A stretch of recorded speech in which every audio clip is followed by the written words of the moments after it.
Au pied de la botte italienne, des archéologues sont en train de réaliser l'impossible.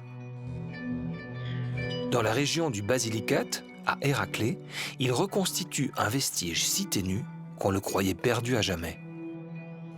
Un parfum vieux de plus de 2500 ans.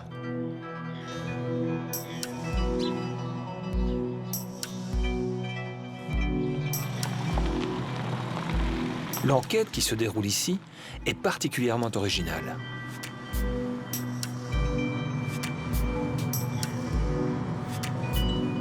De fait, les archéologues que j'ai l'habitude de côtoyer font généralement parler les ruines.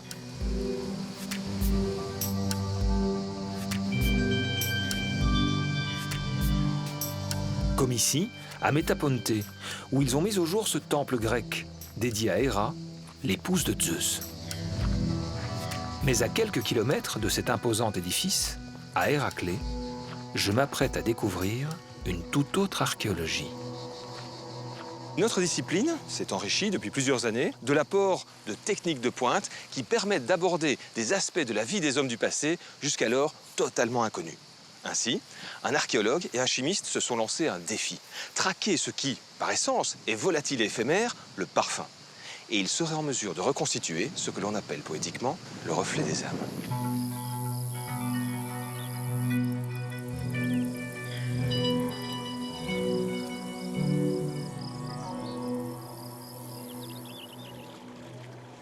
Le défi archéologique, qui consiste à retrouver les odeurs du passé, commence sur ces rives méditerranéennes.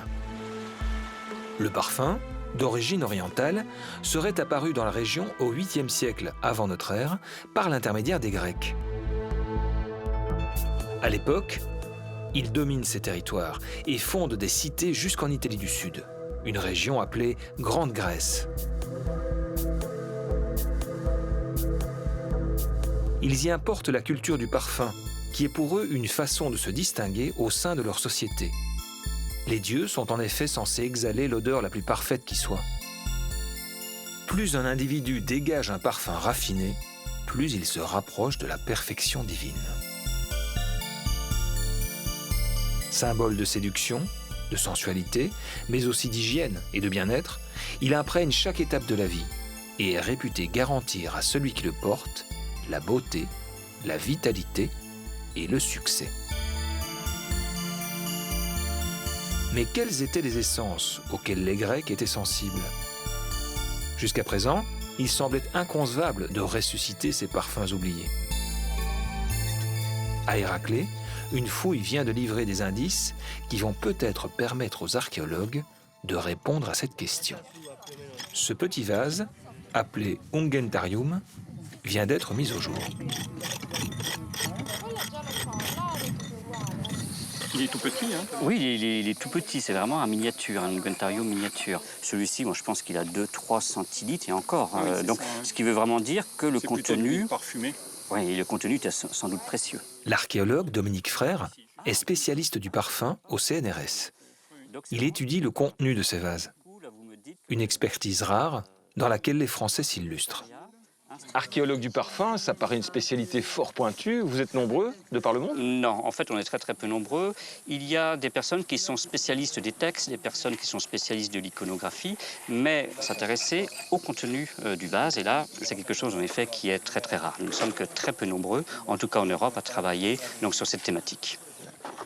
Dominique a fait le déplacement en Italie à la demande de Stéphane Verger, le directeur de cette fouille.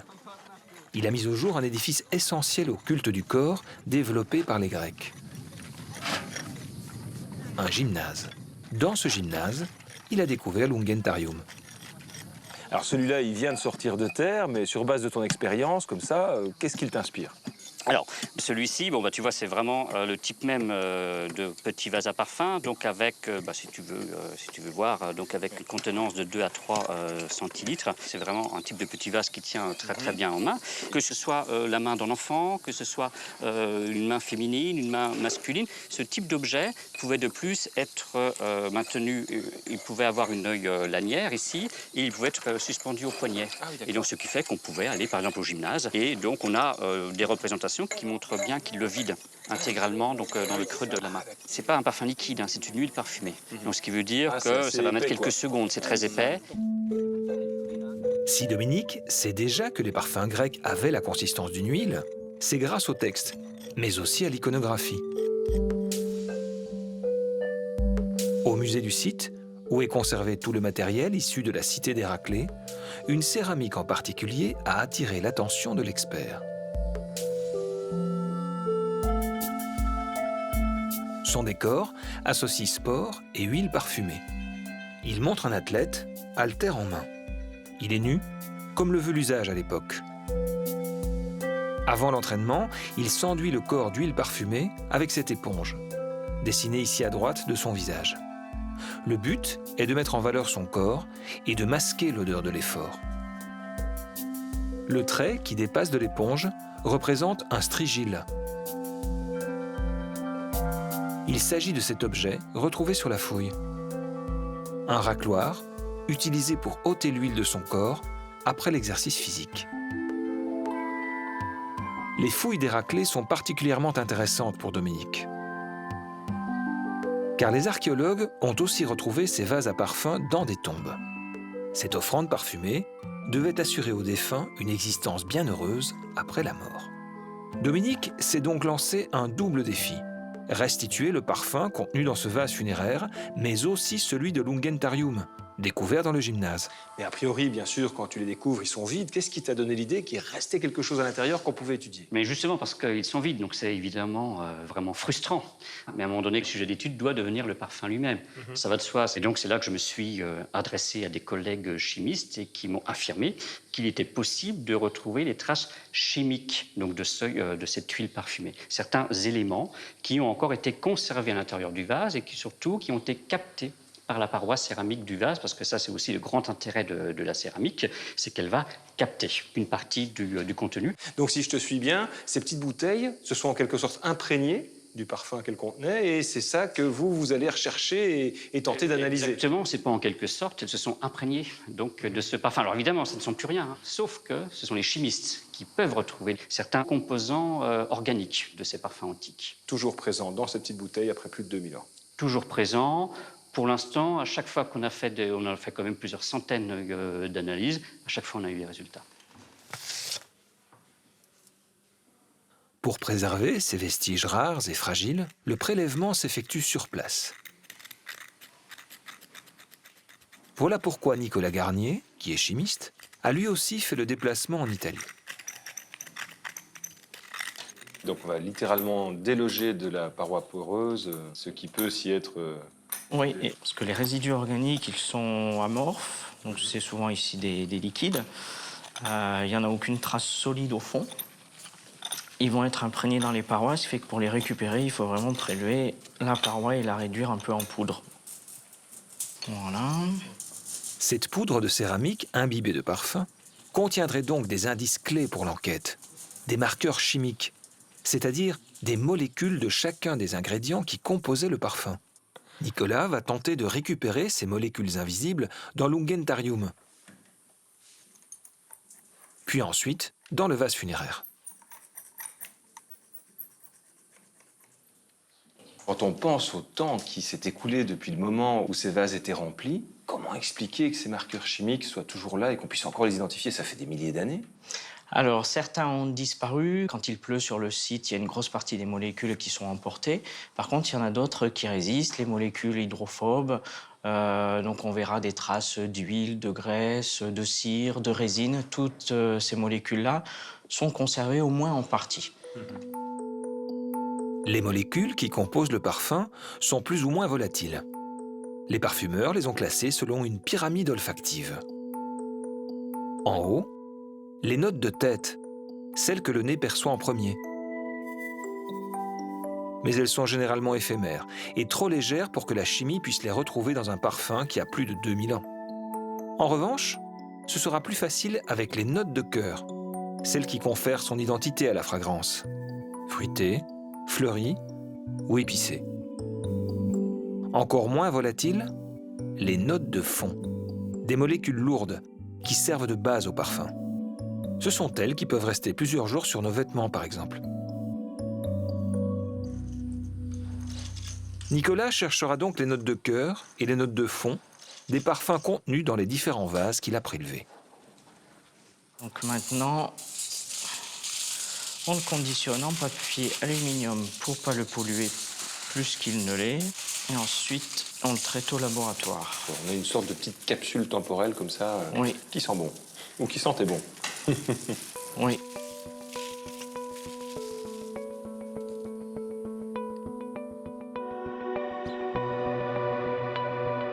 Nicolas va faire voyager ses échantillons jusqu'en Auvergne.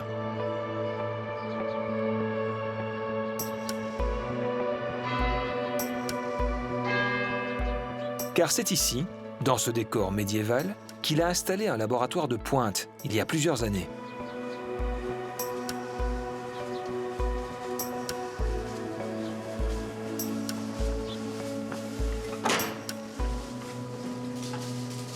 Il a commencé à analyser le prélèvement effectué sous l'Ungentarium retrouvé dans le gymnase. Il s'est malheureusement avéré peu lisible. En revanche, le vase funéraire semble beaucoup plus prometteur. Donc là, tu fais le mélange en quelque sorte. Donc là, je mets le mélange de solvant organique Mhm. sur le prélèvement.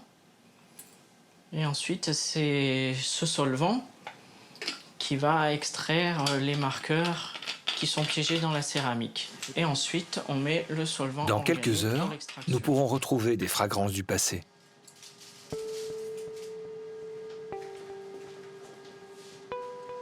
Ce n'est pas la première fois que des scientifiques tentent cette expérience. Au début du XXe siècle, une équipe a déjà essayé de restituer un parfum oublié depuis des millénaires, celui de Toutankhamon. Sa tombe est mise au jour en 1922 à Luxor par l'archéologue Howard Carter. Le pharaon est inhumé avec une quantité impressionnante d'offrandes, dont des vases et des pots à cosmétiques qui attirent l'attention de deux chimistes anglais, Chapman et Plenderlet. Ils saisissent l'opportunité unique d'examiner des vases qui contenaient un dépôt au fond. Malheureusement, avec les techniques de l'époque, ils ne parviennent pas à identifier clairement des substances organiques. Reconstituer le parfum des hommes du passé semble alors une utopie. Jusqu'à ce qu'une nouvelle méthode soit inventée, l'analyse moléculaire. Donc voilà l'extrait qui est purifié et filtré. Je vais en prendre une toute petite quantité, Ouais. 1 microlitre. Ah, on est dans des quantités infinitésimales. Hein. Donc ici, on peut voir une toute petite bulle, le microlitre qui va servir à faire l'analyse et à obtenir tous les résultats. Cette petite bulle contient les molécules qui sont pour l'instant mélangées. Nicolas va les séparer grâce à cet appareil. Donc voilà la machine qui permet de faire l'analyse. Donc j'injecte 1 microlitre d'extrait et je lance l'analyse. Cette machine est un chromatogramme couplé à un spectromètre de masse. Dans l'injecteur, qui est à 300 degrés, les molécules vont être séparées et une à une, elles vont rentrer dans le spectromètre de masse, qui est la machine qui nous permet d'obtenir la carte d'identité de chaque molécule. Et ainsi, on aura séparé les molécules et on les aura identifiées une à une. D'accord, donc on va voir en quelque sorte la signature chimique de chacun des éléments qui composent ton échantillon. L'extrait que je viens d'injecter. Pendant 45 minutes, les molécules vont parcourir une bobine de fil de 20 mètres de long.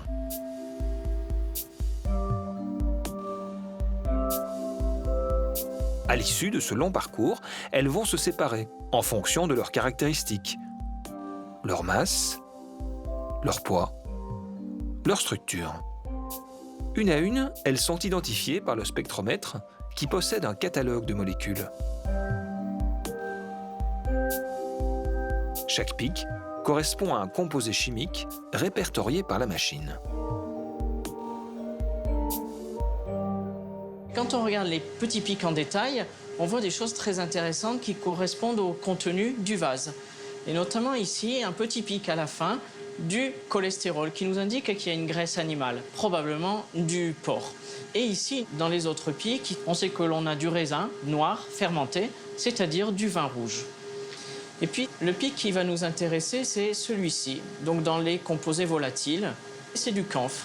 C'est assez exceptionnel de trouver ce genre de molécule qui normalement est volatile. Au bout de 2500 ans, dans cette céramique, le camphre est complètement absorbé par la céramique et a résisté au temps et ne s'est pas complètement volatilisé. Ah oui, une odeur qui est quand même très présente, Oui. très forte. C'est donc un parfum au camphre qui devait permettre aux défunts l'accès à la vie éternelle. Quant à la graisse et au vin, Nicolas sait par expérience qu'il servait de base pour extraire les odeurs.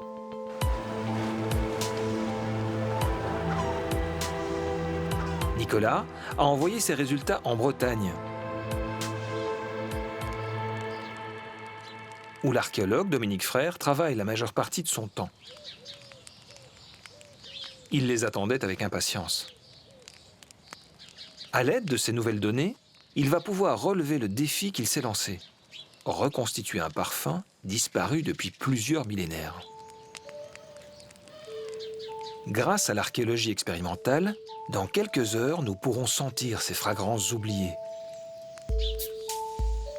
Dominique a fait fabriquer par un potier des ustensiles de parfumeur semblables à ceux découverts en fouille en Italie.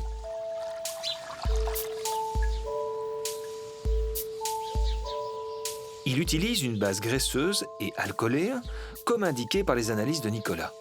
Et il sait, grâce au texte, qu'il faut ajouter de la résine et du sel, qui servaient de conservateur. Le problème, c'est le camphre. Cette substance odorante est présente dans différentes espèces de plantes. Comment identifier celle qui a servi à la fabrication de ce parfum durant l'Antiquité? Quelles plantes poussaient à l'époque dans la région? Jusqu'où les parfumeurs allaient-ils chercher leurs matières premières? Dans ce jardin botanique, où Dominique prépare sa reconstitution, Elisabeth Daudinet cherche la plante appropriée. Elle est archéobotaniste, spécialiste des essences rares et oubliées.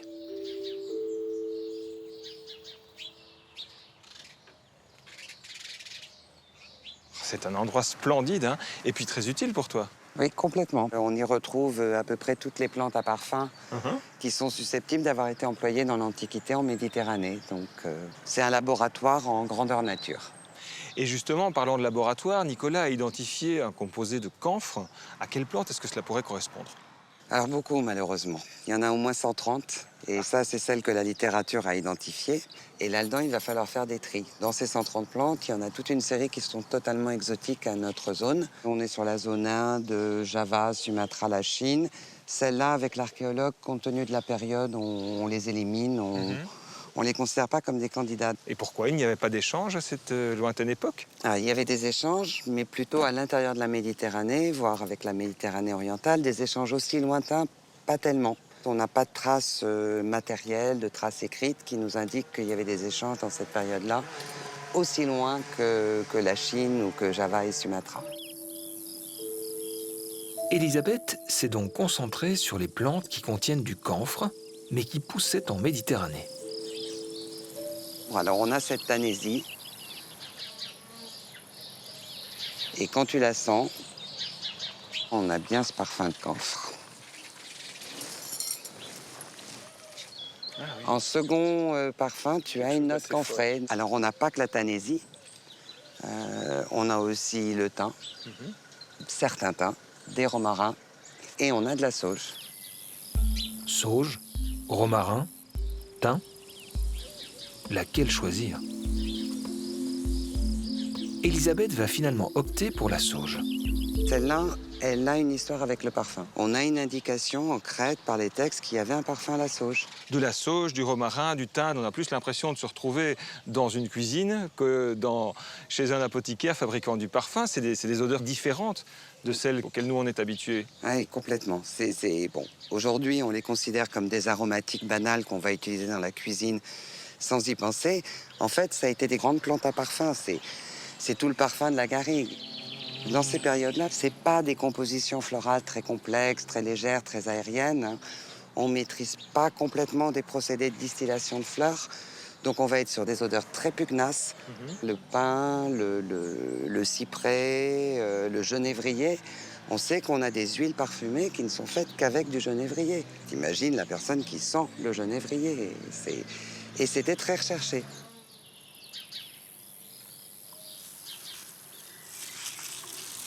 Elisabeth a fourni de la sauge séchée à Dominique pour sa reconstitution. Les archéologues savent, grâce au texte, que cette plante odorante était très recherchée à l'époque. C'est donc un parfum prisé qui accompagnait le défunt et que nous allons pouvoir sentir.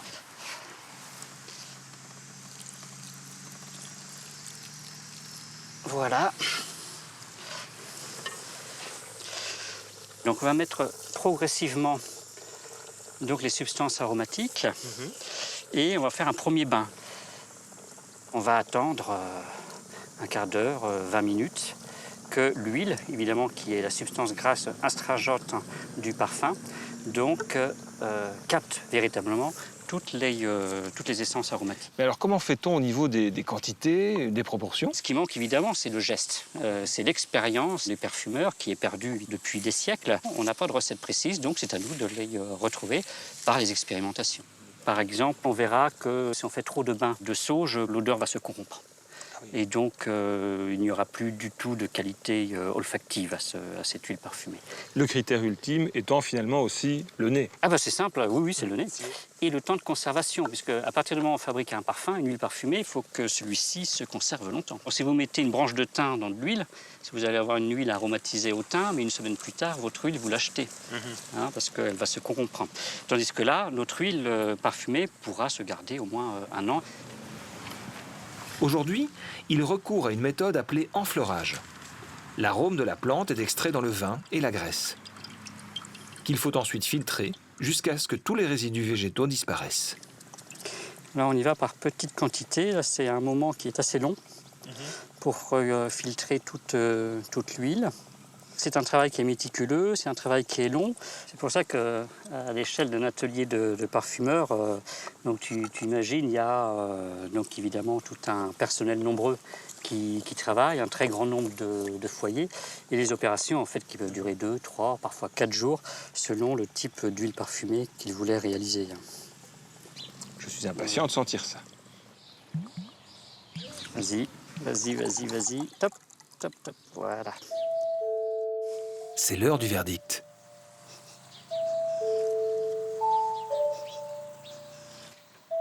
On sent bien les essences aromatiques.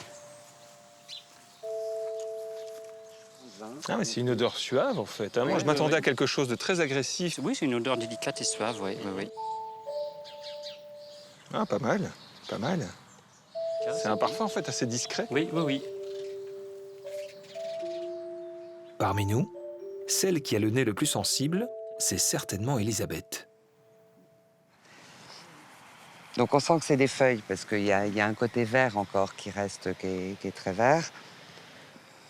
Et on a une odeur très douceâtre, en fait, très, très douceâtre. De ce que l'on en sait, est-ce le genre d'odeur qui plaisait dans l'Antiquité? Il y a une puissance et on sait qu'on recherchait des odeurs un peu puissantes, un peu bien solides, un peu riches. Je dirais pas les gammes un peu fines auxquelles nous on est habitués, plus subtiles. Donc oui, moi ça me semble compatible. Donc j'aime bien.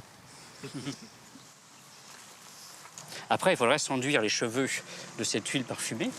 Donc, pour se rapprocher à la fois, puisqu'on n'est pas seulement dans le domaine des odeurs, on est aussi dans le domaine de la luminosité. Les huiles parfumées, ça servait à ça aussi, c'est-à-dire avoir l'apparence d'un dieu, sentir bon comme un dieu et être lumineux comme un dieu. Grâce à cette jeune archéologie, promise à un bel avenir, l'histoire prend désormais une nouvelle dimension. Sentir les mêmes effluves que les hommes du passé n'est plus utopique, mais scientifique.